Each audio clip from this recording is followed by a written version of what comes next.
It's time to look at another Digimon Liberator strategy. As we do know, with the release of Special Booster 2.0, we are having the split of the set cards, and we will be receiving all the Millenniumon cards I talked about in my last What's the Scoop, but today we're talking about one that may be split up, but it does not matter, as this strategy will still be strong no matter what, as we're going to be talking about Royal Base. And effectively what this is it's the new pseudo insectoid type strategy, but it's a lot more than that, and you're about to find out. But before we get into it, as always, we have one little request for you, and that's to help accelerate the sub count.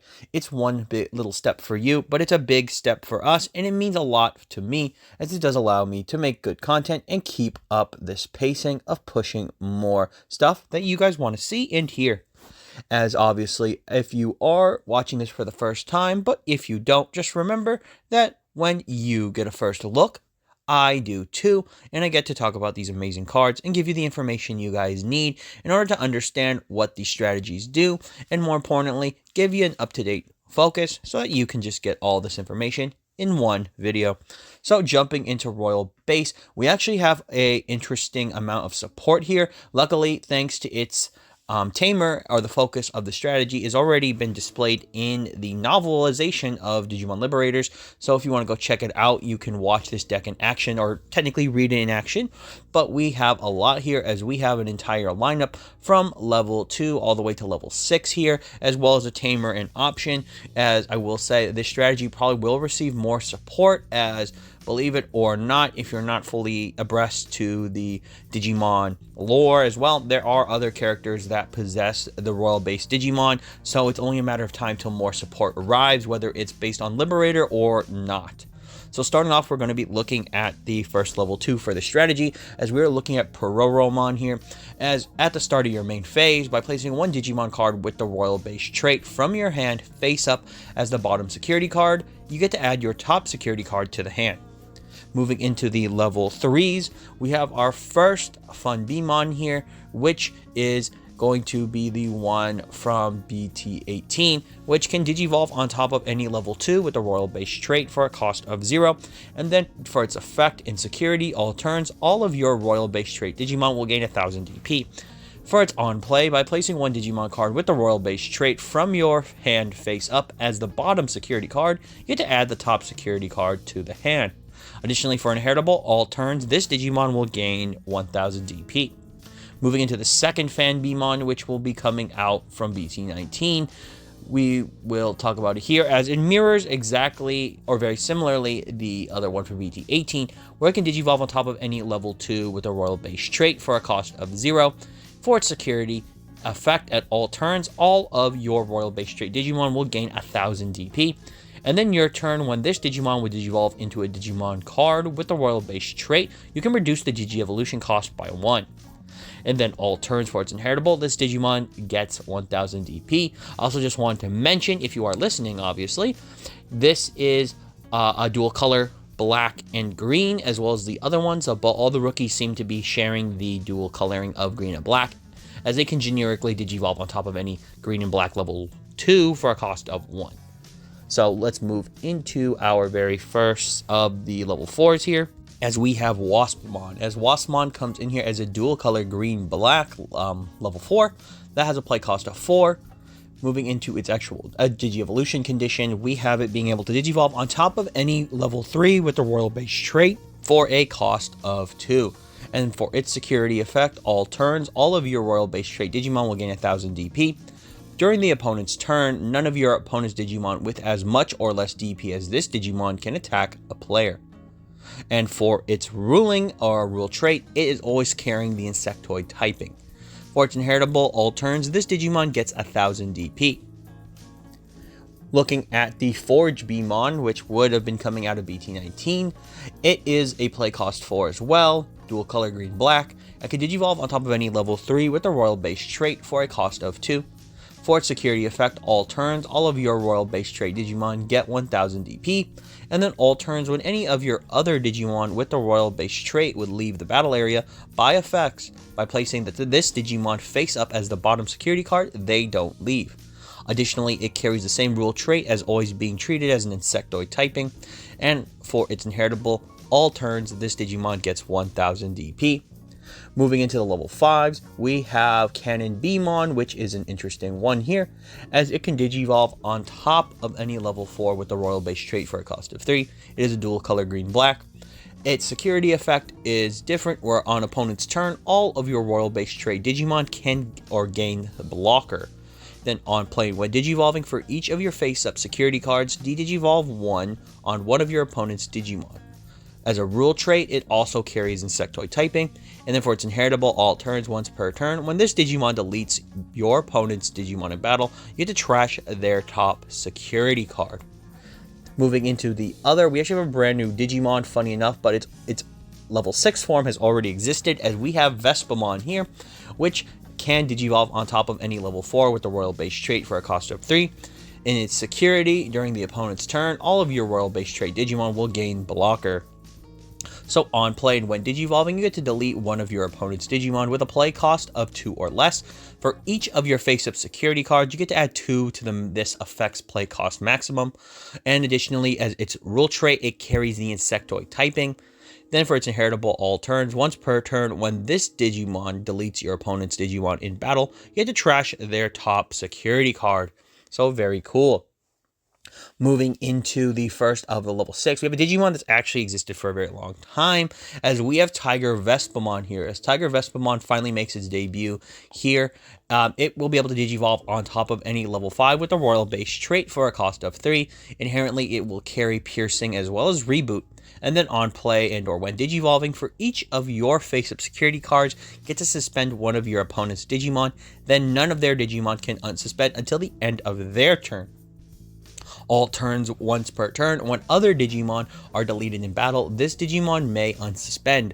And additionally, for the rule trait as well, it carries the insectoid type.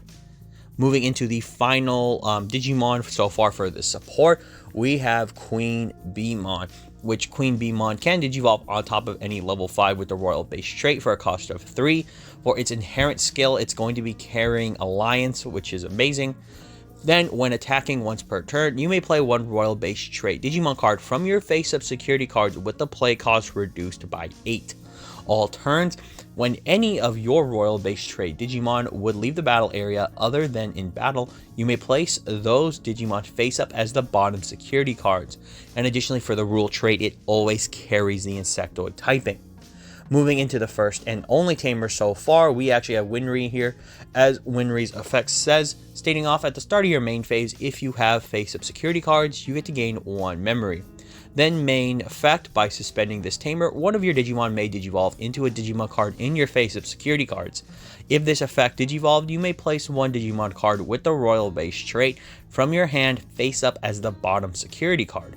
This is always treated or always carries the Liberator type, so that's important for certain effects. And then for security, you simply just play out Winry. So very good. And then finally, we have the only option so far, the dual color option, Hornet Eraser, which is green and black. For its main effect, you may place one Digimon card with the Royal Base trait from your trash face up as the bottom security card, then delete up to 8 play cost total worth of your opponent's Digimon. For each of your face-up security cards, you get to add a 2 to this effect's play cost maximum. It's always treated in its typing or has the typing of Royal Base and Liberator, and for its security effect, you simply activate the main effect. So very, very good. And that's all of the cards so far for Royal Base, but let's jump into kind of what makes this strategy so unique. As obviously from you hearing what I've been probably telling you constantly for 3 of the effects that are effectively always on most of these cards, a lot of them have to do with being face up into security, which is actually a brand new mechanic introduced by this archetype specifically, where they are focusing on having themselves put into security so that they will give their archetype specifically boosted effects from their placement. So this might be a recurring thing in the future, but the Royal Base trait has brought this into a new way, so to speak, like a new mechanic. I think the benefit too of this for this strategy is that it kind of supposed to thematically work with the fact that they're a hive mind. They're all working to protect each other. They shield each other. So by manipulating your security, you're effectively setting up the hive in a way to make sure that the soldiers are in there and they're protecting, you know, that kind of aspect there. So that's a really unique strategy so far. Additionally, you have lots of ways to get the cards into security, which is great. You know, you have something like the Pororomon, which is your, you know, your egg, so it's going to let you do that. You have the Beemons that are there to kind of facilitate that strategy. You have effectively all of your level 4s and 5s having effects that allow them to be in security. You also have ways to pull them out of security with other Digimon in the archetype with something like the Queen Beemon. So, you know, you're not really losing anything here. Even something like Cannon Beemon, which probably didn't seem like the most interesting in terms of its artwork, is fantastic as a power shift because there's the Digivolve mechanic with face-up cards. So you're just getting a lot. You also have protection in the form of something like Forage Beemon. It's just really, I would say, well developed in that it has all the aspects of what you're kind of hoping an archetype would have, but it does it in a very different way based on its mechanics. So it's really cool. You actually have play cost of 4 champions. So honestly, the strategy has a good way to just kind of like hard play champions out already to kind of set up what they want. I just think it's really cool that this strategy has developed really quickly. Like, I really think that this probably was a development before, and then finally with Liberators, the deck came out, but they've already been developing a lot because these effects seem really refined for what they are, and it's really cool to see it.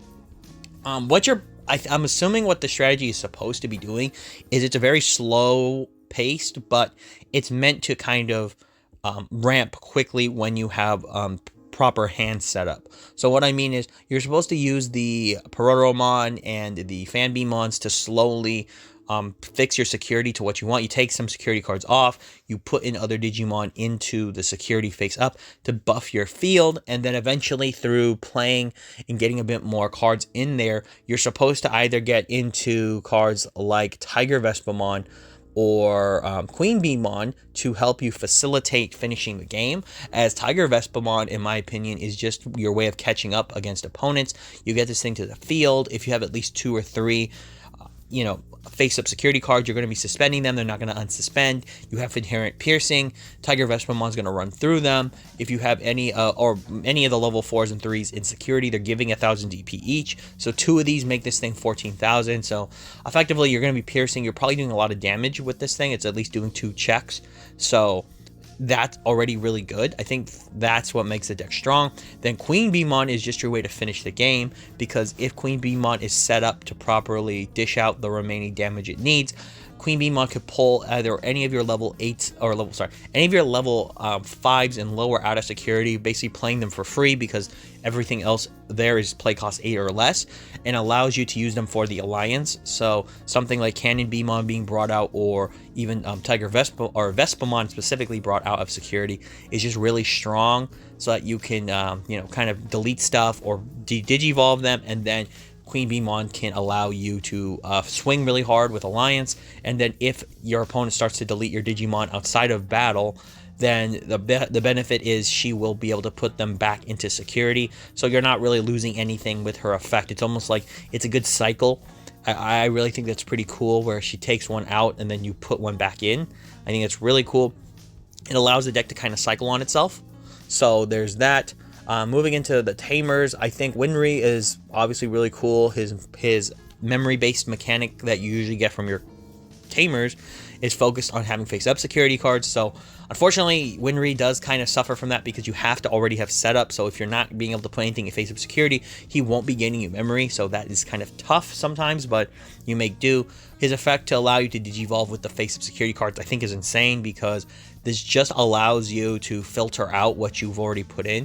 So say you need a level 5 and the level 5 is sitting in security, you use his effect, pull it out, put in like a level 4 or a level 3 that you don't need, and now you're not losing any economy in your security, and you're gaining the resources you need back. So it's really cool. Additionally, I think it being a Liberator is cool because obviously more Liberator type cards will come out, so he will be searchable more. And then finally, with Hornet Eraser, I think this card is fantastic because it's actually a really, I won't say complicated, it's a really simple effect when you really read everything, but it's very powerful for any archetype really, because of what it's doing. So what I mean is, you're going to be able to place a Digimon card with a royal base trait from your trash specifically face up on the security, so that's already fantastic. In case your opponent checked one of them out of security by swinging at you, you basically just put it back, which is pretty cool for 8 cost already. But Then you get to delete the play cost 8's total worth. So basically you're deleting up to its play cost. But because of each you add 2, the reason this gets insane is that you get to delete your up to a total of your opponent's Digimon.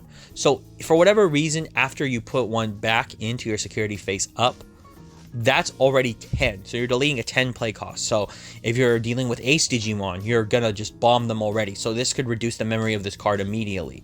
You can effectively deal with like lower Digimon. Maybe your opponent's trying to ramp. Maybe it's armor or something, and you realize that they have like some level 4s out, and you can try to spot them off immediately. This card just does a lot when you really think about it, because it facilitates the strategy of putting a card back, and then inherently what it's allowing you to do is just simply pressure the opponent's board. Like, that's really good. Finishing off, I think this card's fantastic because its security effect just lets you use its main effect. So this is a security bomb. I think it's a very well-designed security bomb for a deck like this, and it's very much worth it.